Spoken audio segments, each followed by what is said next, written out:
All right. Welcome back to another episode of Acquisitions Anonymous. I am your host, Bill D'Alessandro, flying solo today, but I'm really excited to have on the podcast a friend of the pod, CEO of CaneCast, a veteran of multiple M&A deals, and all around really fun guy, Reg Zeller. Thanks for being here, man. Hey, thanks, Bill. I really appreciate it. It's a good time. I'm surprised after the Girdley interview the last time that we had on Unusual Profits that you guys let me come back. So I appreciate that.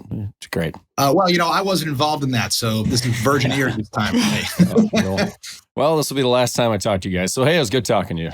All right. Well, let's see how this one goes. If you guys are on Twitter, you've probably seen Reg or went to SM Bash. Reg has been around the small business acquisition circuit, has a lot of expertise to share.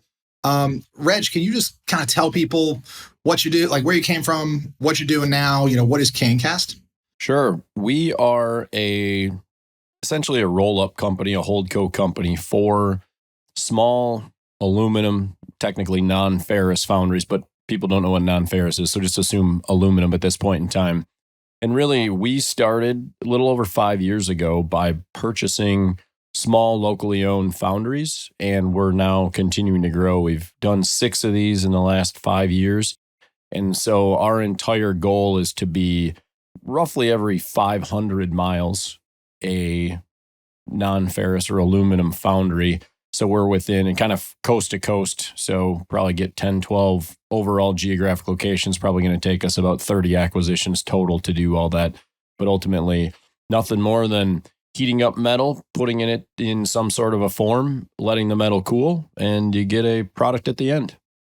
I was talking to Josh at SM Bash, and he said that it's like the metal things on playgrounds, like the horses with the spring on the bottom, or the ducks, things like that. Exactly. We are the last domestic manufacturer of those things. So what Bill's referring to, if anyone has ever been at a playground with a giant spring at the bottom, that horse you ride or any kinds of different items, for the first time ever, we're actually making a unicorn version of that. Our customer somehow got that past their lawyers because, as you can probably guess, a giant horn on the front of something that rocks back and forth, maybe not the wisest choice ever to have with kids, but somehow this worked. I don't know how. I can only imagine the amount of indemnification and other clauses that were in that contract to allow us to make a unicorn out of metal for them. But Here we are.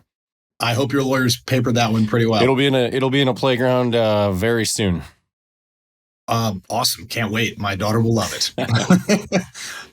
So you said you've done 6 deals so far? Correct. Yep. And so that give you 6 locations, all in the United States, I assume. Yeah, we've actually, so 2 of them we've put together. So we actually have 4 locations: Minneapolis, Kansas City, Cincinnati is the deal we just did a few weeks ago. And then kind of southern part of New Hampshire, just northwest of Concord. How have you funded all of this? Did you guys raise money? Or? Yeah, all myself. Nope, 100% debt that I personally owe and own. You want to think about it that way? So we started SBA deals, I think like everybody has to. The first one we grew substantially, and let's just say, did not go well with the exceptionally large national bank that the sellers had used.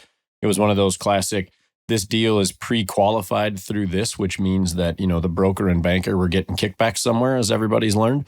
And we refinanced out of that deal in 18 months into traditional debt. And then we've done that twice, actually once since on another deal. But now we're just into mainly traditional financing because of the nature of our deals with a lot of assets, both real estate and equipment. We're able to typically get 80 or 90% financing because we've done numerous of these. And then the other, cash flow and the rest of it, we just write out a check for whatever else they want. And then we self-fund working capital. Okay. We actually just had Heather from Live Oak Bank on earlier today. Yeah. And she was educating us on the difference between kind of collateral lenders and cash flow lenders. It seems like you are in the enviable position of actually having collateral. I will not use the colorful words that John Wilson and Kelsey Larich and and Rich Jordan use about my business that actually has assets as they're begging to try and find debt. And I'm just like, I don't know, just put it against the real estate and the assets. And they're like, yeah, we don't have those. I was like, well, I don't have that problem. Here we are. Good for you, man. All right. So the theme of this episode is war stories. And Reg, I know you've got a lot of them now that people have kind of heard where you came from. You've been through 6 deals, SBA finance, self-financed, traditionally financed. Yep. And I assume that these are all relatively small companies. So you probably have some very colorful sellers on the other end of them, which has left you probably with some great stories. You mentioned a couple in the pre-read. Yeah. So you told me once that the story about the very first deal you did and kind of what happened after you bought it. Yeah. So let's start with that deal. Let's just get a little bit of color of what those owners were. As you say, small business. It was a second generation. His dad had started it. He purchased it. His siblings weren't interested. So he purchased it from his dad. They put multiple places together. There was a small machine shop and then a larger machine shop. And then there was a foundry, and they actually put all of that under one roof. Well, interestingly enough, this seller, it was a husband and wife, 68 and 65.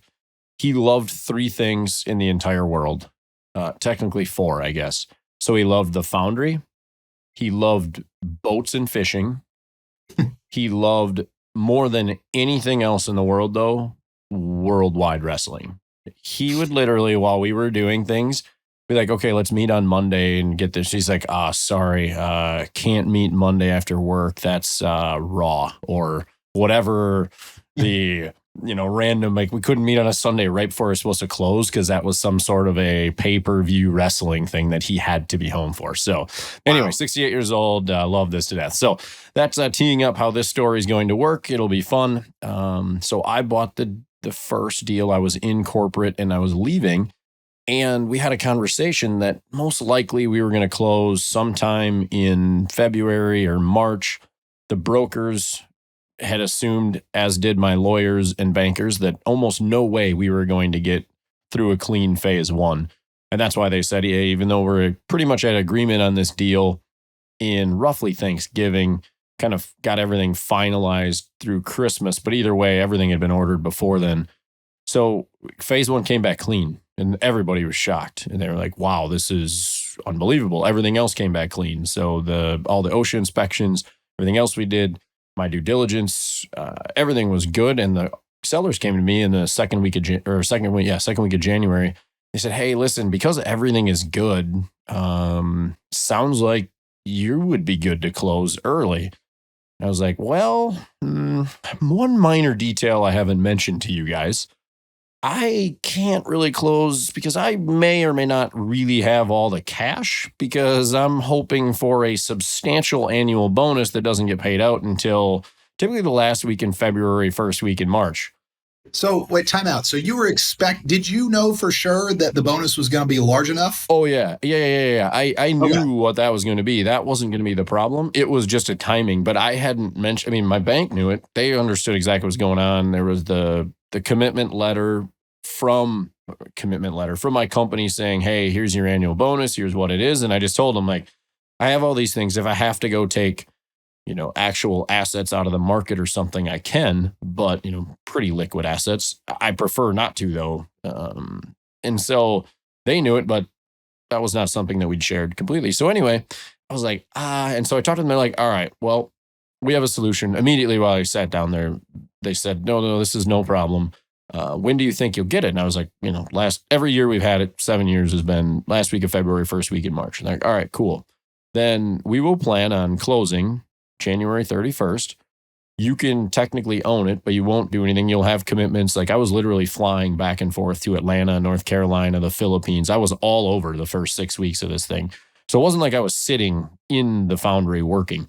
And so they said, but that'll be a good idea that you will get that most likely March 14th. You will be able to be done. March 17th, you'll give them a 2-week notice, end of February, but more or less plan on March 14th, last day, March 17th, first day. Cool. Awesome. I just paid them. And so March 17th, March 18th, I get there. Everything is going really well. They're like, you're really taking to this well. We're really impressed. Everything's no problem. think, oh yeah, that's great. No problem. I'm happy. You're happy, really happy. This is going well. So we go have lunch on Wednesday. Another little weird quirk is that they absolutely loved McDonald's and Subway.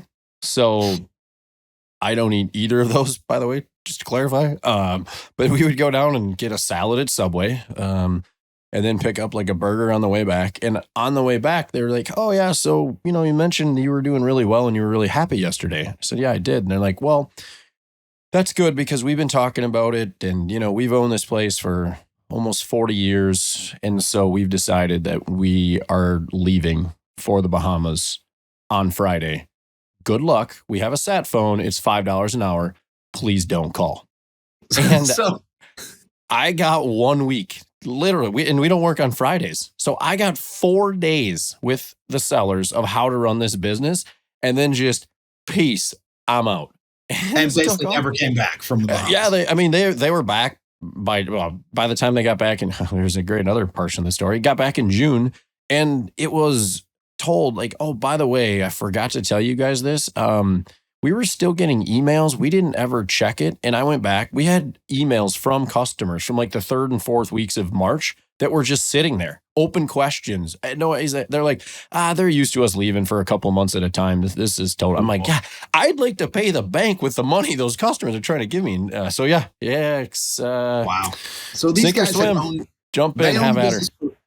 They owned the business for 40 years. And not one day longer. They were out. Well, yeah, they owned it 40 years. It would have been like, it was just short of 40 years when they finally went. But yeah, but they got paid for, extra 6 weeks of work. Whatever it was, we worked it out to be. It was like 10, 12 grand a week or something like that, or a month. So, So, here's and an do you extra still own 30 that grand. business? Have at her. I'm sorry. Do you guys still own that business? We do. Yeah, that's Ermac. That's our one in Chaska, the one that we've taken almost 3x in size in a little less than 5 years. But yeah, it's absolutely crazy. We've literally touched every single thing in that facility. It hadn't been probably touched since 1978 from the equipment standpoint.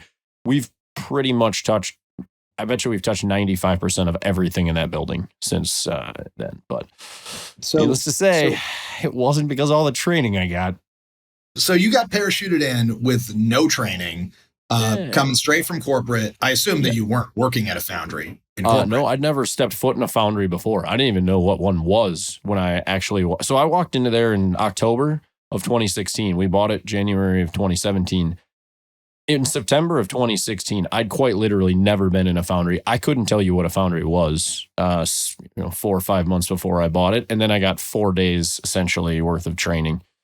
And you've grown this into what kind of has now become, the core of CaneCast. It is. Absolutely. Yeah, it is the largest, and everything else is being modeled after that facility. And it was one of those things where I talked with all kinds of people during that, and they just said, foundries are dying. Don't buy foundries. It's a terrible idea. And me being stubborn and stupid, even when people tell me that the stove is hot, I still have to touch it myself. And so I did it anyway. And here we are.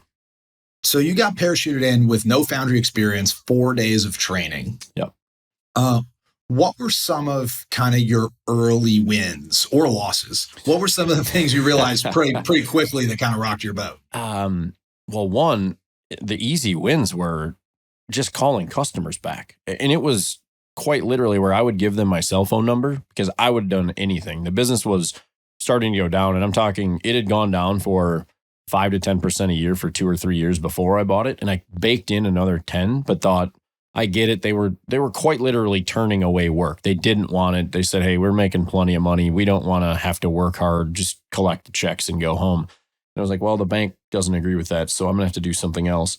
And so they literally would get phone calls, and when I would call back within hours, they would be shocked. If I'd call back within a week, they thought it was amazing customer service. So just us listening to customers, like, okay, they put a date down of April 12th. We're going to deliver on or before April 12th was shocking. Like just delivering a quality product on time and making sure they were taken care of to them was best customer. I mean, we became 99th percentile customer service of all of their vendors, not just their foundry vendors. So that's kind of small business in a nutshell. I think that's why I tell everybody it's not that big of a deal. Just jump in. There's a lot of ways typically you can make these things a lot better.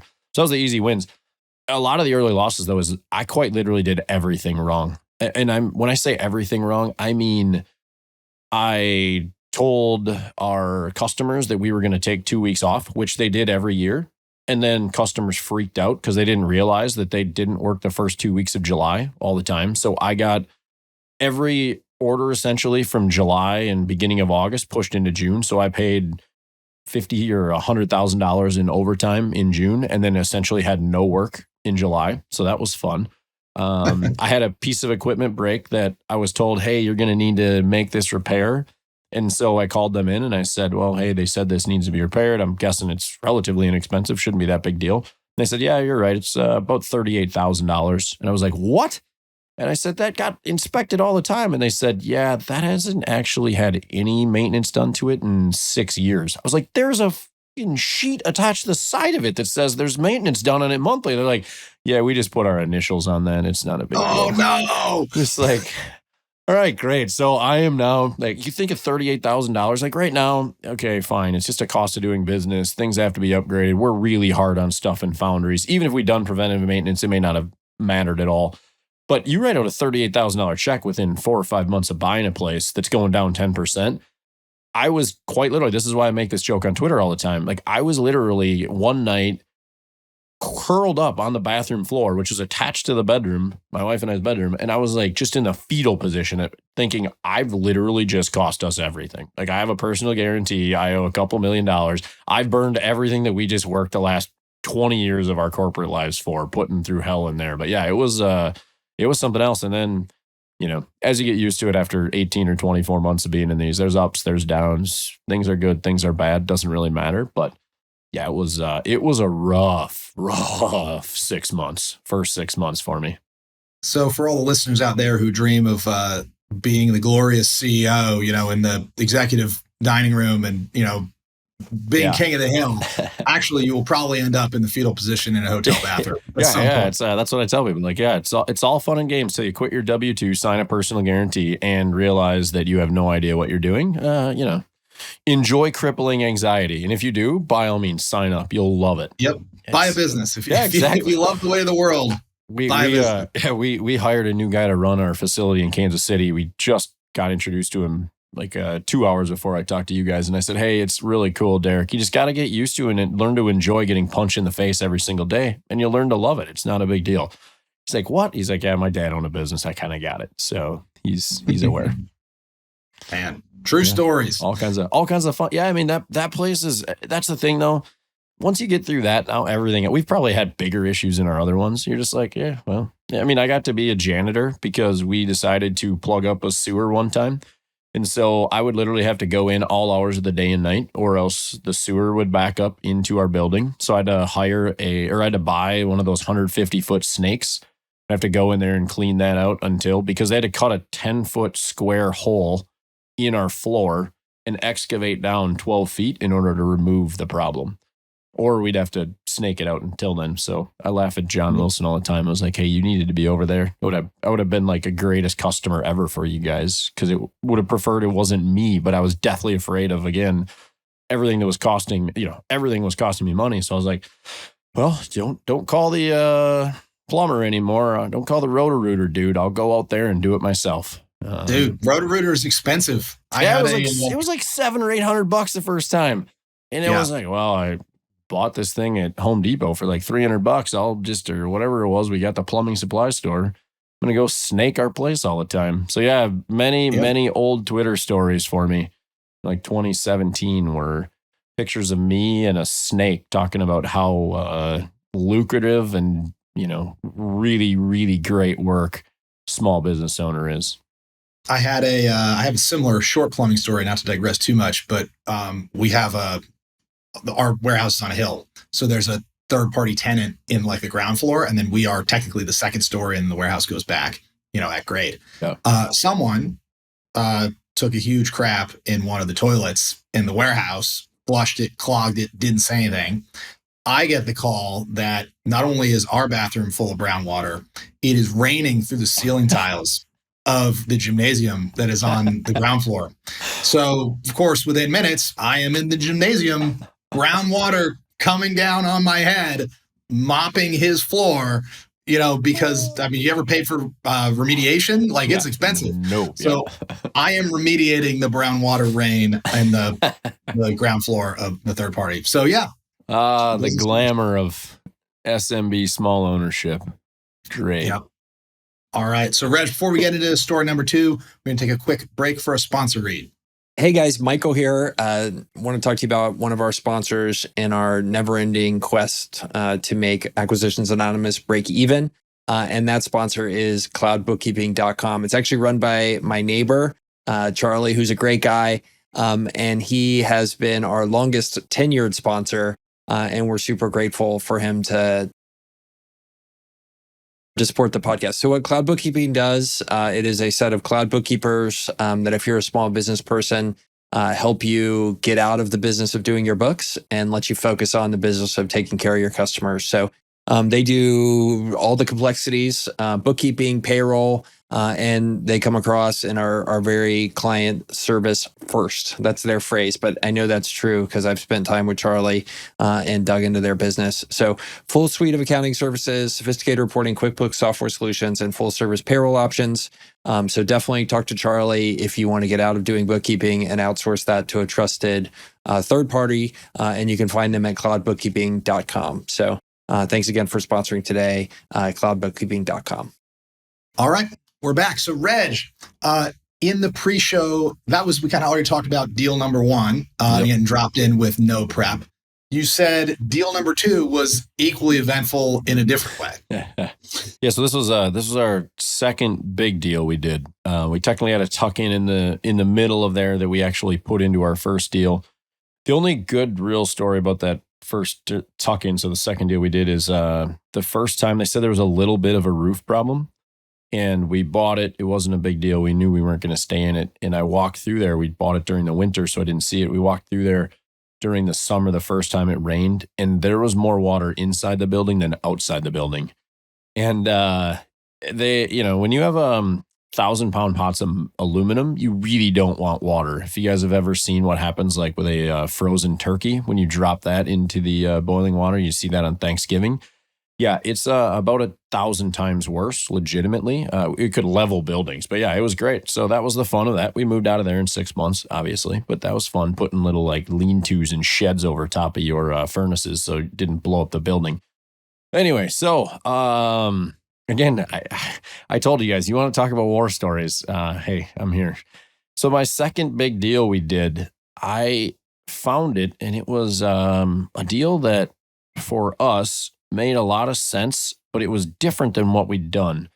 And I thought, like most people, especially 3 years in, you think you know nothing, then you think you know everything, and then you actually really get punched in the face. And this is this deal in a nutshell. So the numbers didn't look great. I pulled out of it. From a gut feel perspective, I just couldn't make sense. But at the same time, we'd really only done 2 deals. I'd only seen those 2. I'd talked with a lot of other foundries. I didn't know the real level of detail of their financials and their equipment and how things worked. I saw the big picture, but didn't really understand the true level of detail. So tried to walk away from this deal, said, hey, by the way, guys, during due diligence, this just didn't play out. For some reason, I can't get comfortable with this. I don't quite understand. And I laid out why. And I just said, hey, here's kind of all the reasons based on this. I don't think you guys are going to anywhere close to your numbers next year. And I just don't think this is going to work for me. My apologies. 2 days later, 3 days later, something like that, I get a call from the broker and he says, hey, by the way, like I went and talked with the sellers and they said that, oh, you obviously misunderstood, or they misunderstood what they were doing in their forecasts. They only gave you the first 9 months of the year of data. Here's the actual full year forecast, and here's what this thing looks like. And I was like, all right, well, hold on one second. I looked at the numbers magically. Now I would have run. Difference at the time is they said, if you look at the numbers, magically, it hit almost the exact same number that I was looking for. And I talked to him. I was like, guys, I got to be honest with you. Like, this was exactly the number you guys knew I was trying to get to. And I just, this just feels totally made up. I don't think the bank is going to even approve this. There's no way. And so they said, oh, well, hold on. We'll get the sellers on the phone. And we talked to them like, I don't even understand what you mean. You had a higher number. I just gave you the numbers. I had no idea what number you were looking for. So anyway, went on, and he explained, hey, here's why. Bigger projects, they're growing, they're moving more of the stuff that we sell overseas. There's all these other opportunities, all the things. I mean, made this into a perfect story, kind of bulletproof, minus that one deal that you have to trust that he's telling the truth. Well, as we say, pre-LOI, trust everything.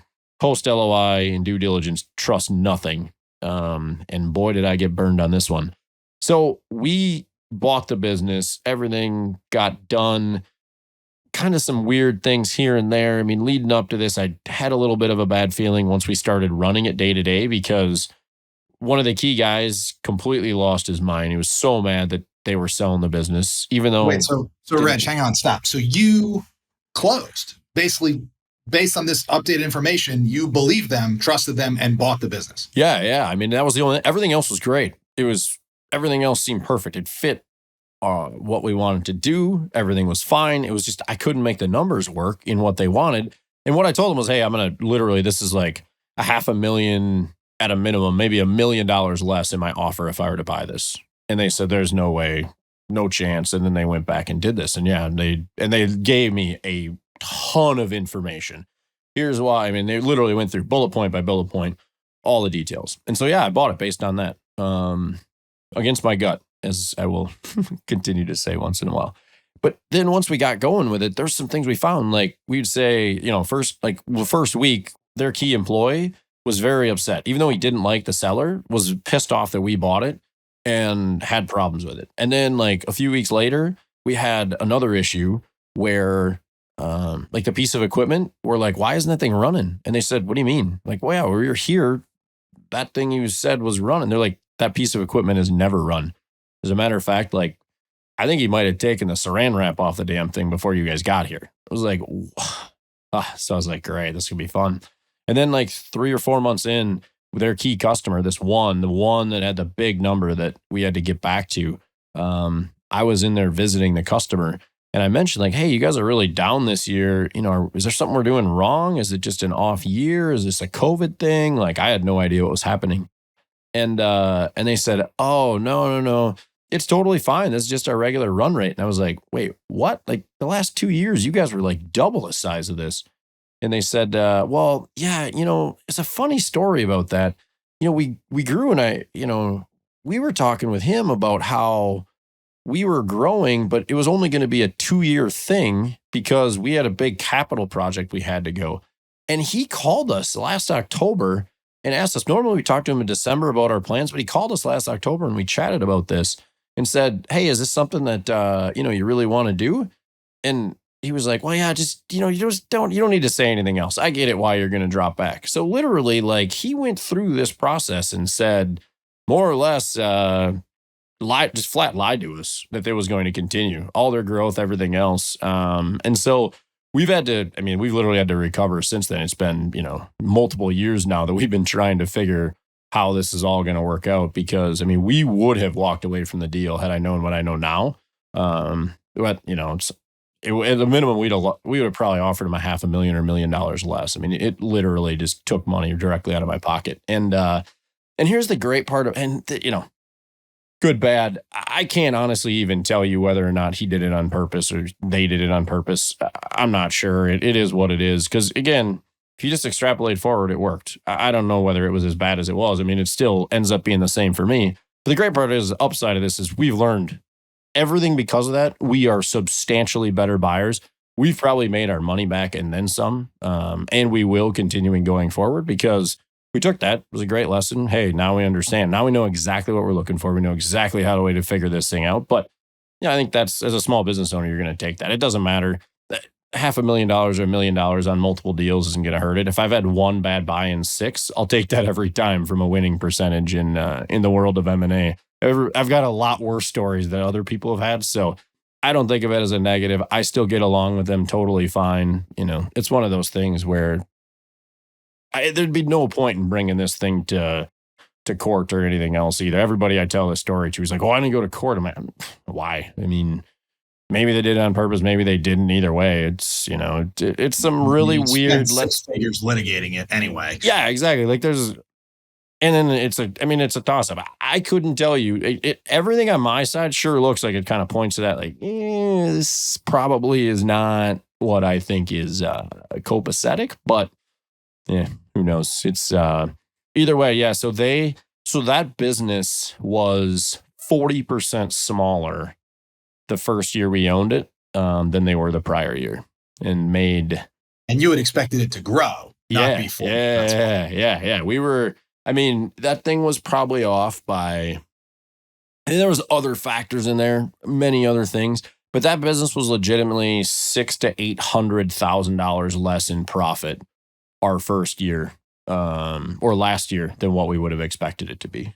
But again, so Reg, I imagine foundries kind of inherently have a little bit of customer concentration, like there was, in this one. You get tooled up, you learn how to make something, people want to keep buying it from you. Exactly. And I know you've done lots of deals since.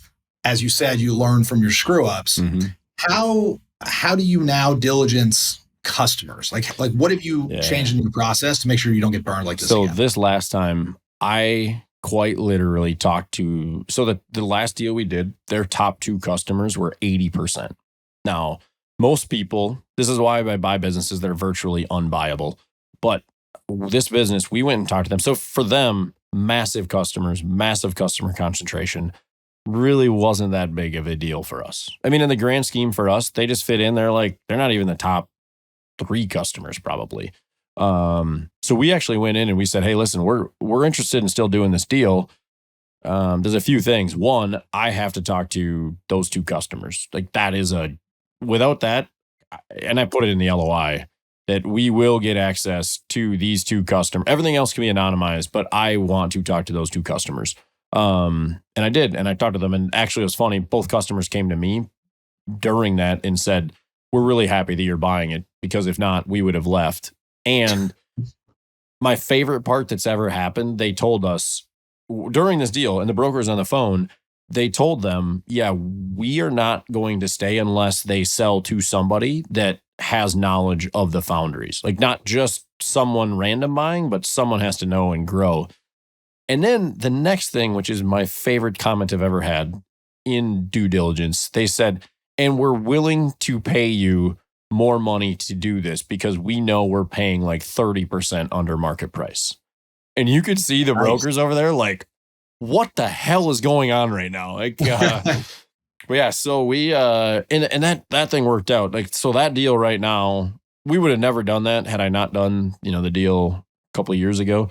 And so now that one, on the other hand, we bought that for 1 time's earnings, and we'll literally have made an extra, call it $1 million a year in profit on that one deal from a 1 time's earnings thing. But yeah, it's just purely about, to your point, got to learn from it, and then you go figure out. And so if we see, and that happens a lot to your, you find one really good customer, they grow. And what we see is they actually grow, and we see they kind of fall off, come and go as they, one will grow and all of a sudden become the number 1, and then they'll be the number 4, but there's a number 7 that becomes the number 1. And that's very, very typical in our line of work.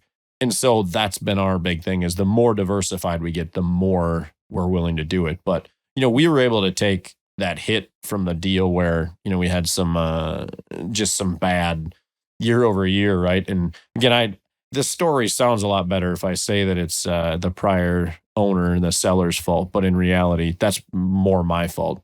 I didn't do a good job of customer concentration on that to this point. Now that I know it, I talked to them, then I got a bunch of upside for it. I should have done that on that deal. I mean, that's not the seller's fault. That's my fault, to be honest with you, right? I mean, it is what it is. So it's funny that your big customers said, actually, we don't want to go anywhere. We just want you guys to suck less. Yeah, really. Yeah. And we're willing to pay more if you guys stop sucking. And so, yeah, let's see, I can do the math quick. We grew the business 60%, 2 days. Within 2 days of owning it, we grew the business 60% on the top line and 900% on the bottom line.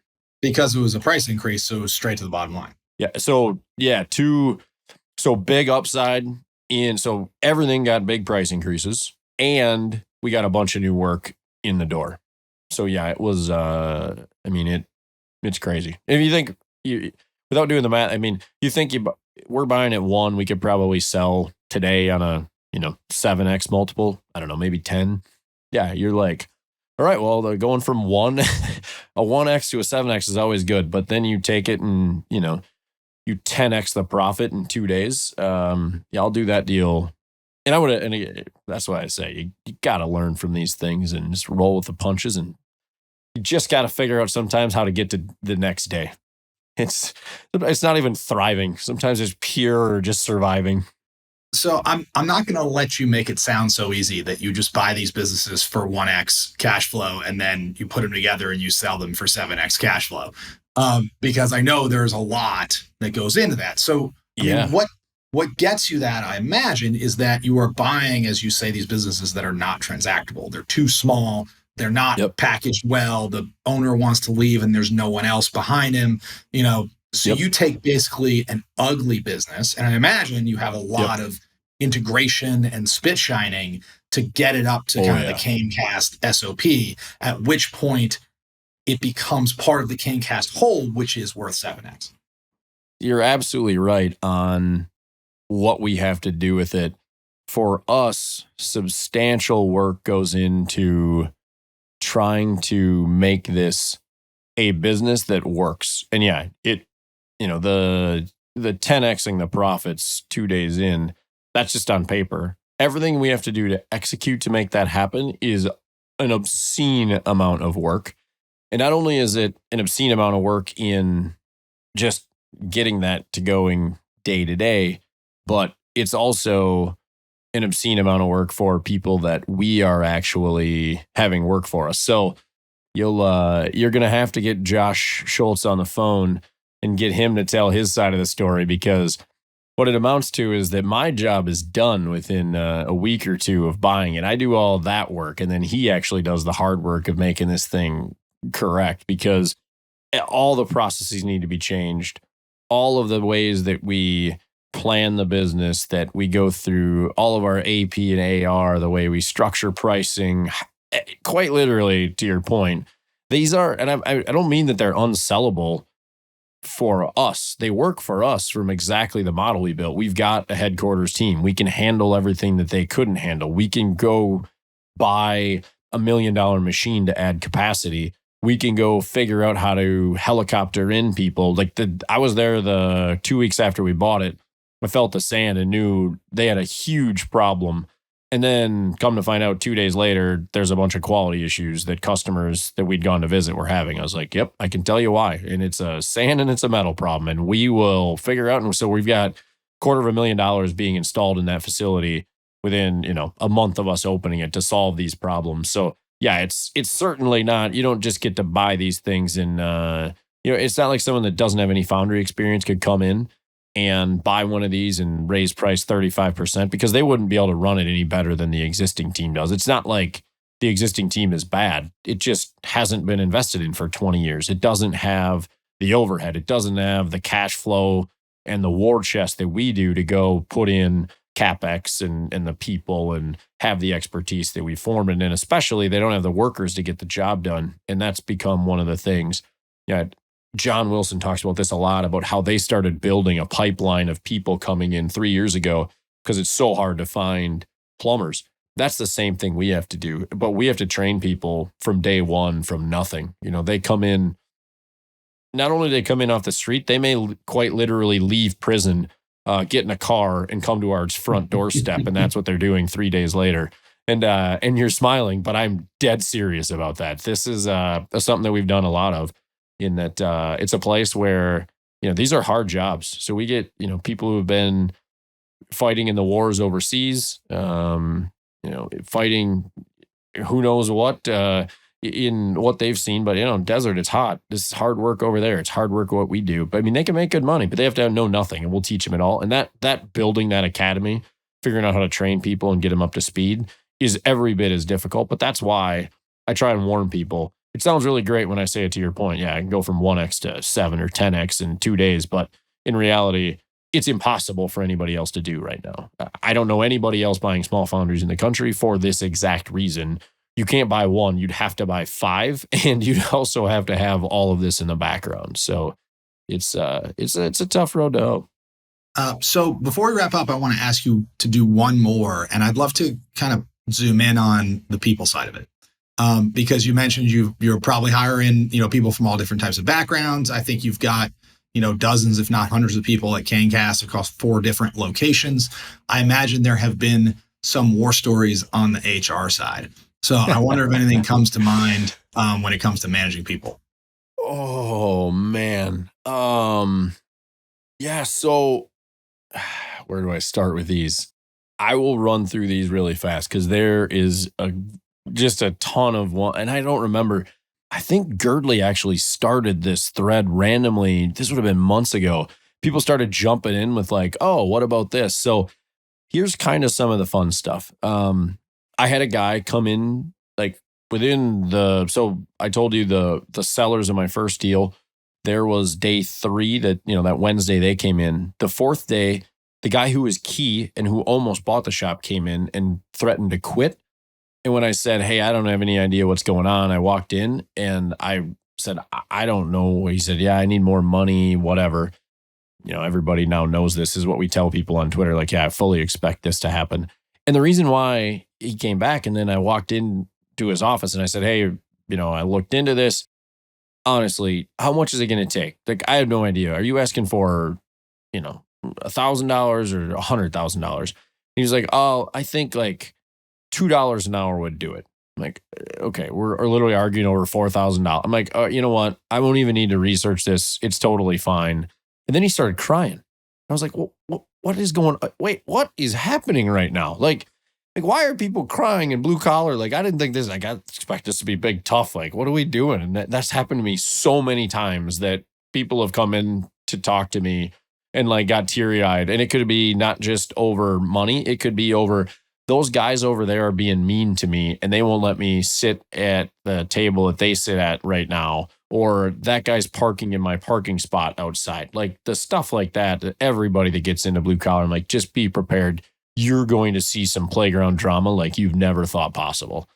Some of the more fun ones we've had, my most fun story is a little bit scary at times, depending on how you're going to say it, is this guy, they pulled into work and there was a guy literally doing donuts in the parking lot. Perfectly fine day, doing no idea what the hell's going on.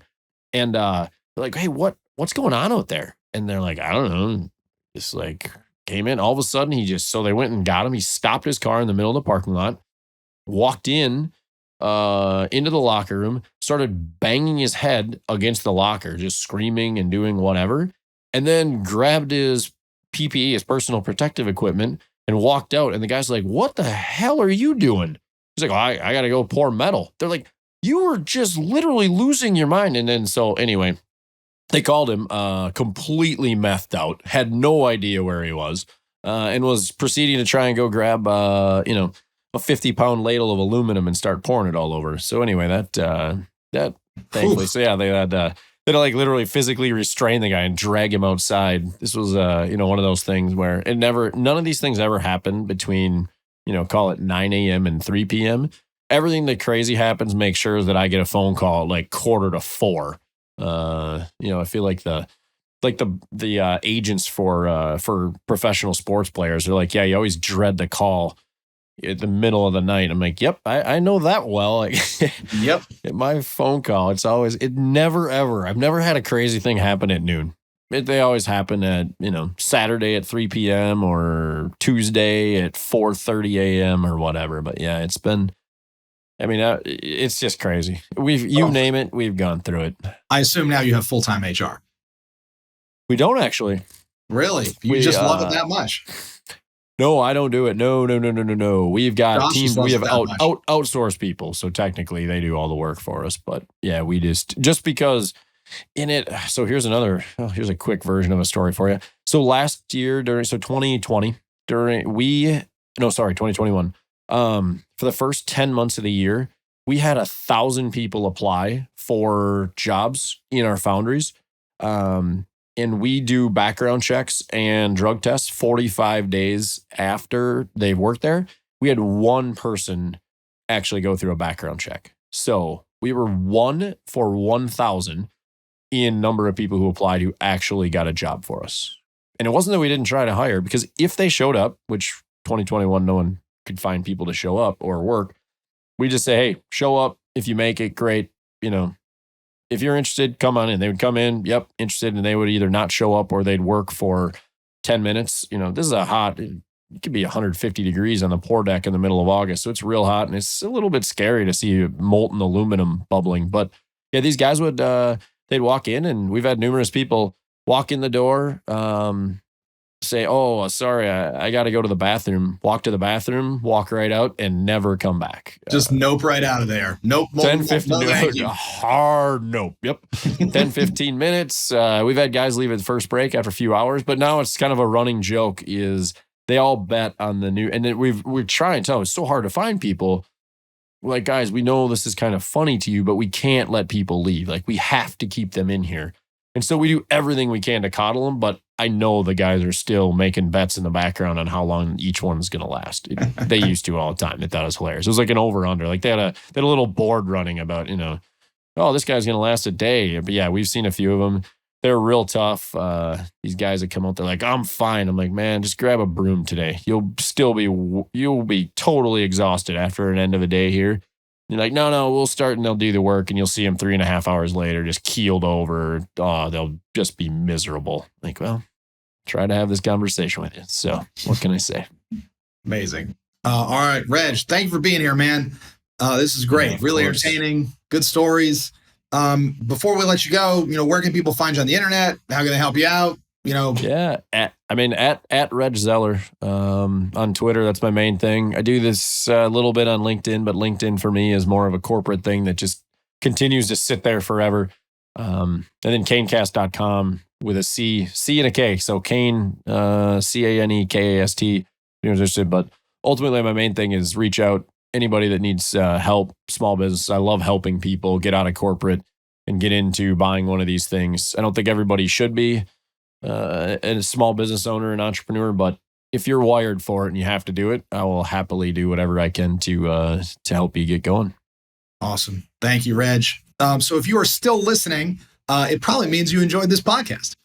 So we at Acquisitions Anonymous would really appreciate it if you guys would go on your podcast platform of choice and give us a 5-star rating, which I'm hoping it will be a 5-star rating if you're still listening after all of this with Reg. So we're trying to build up our ratings. So thank you guys for listening. Thank you, Reg, for being here, and we will see you next week.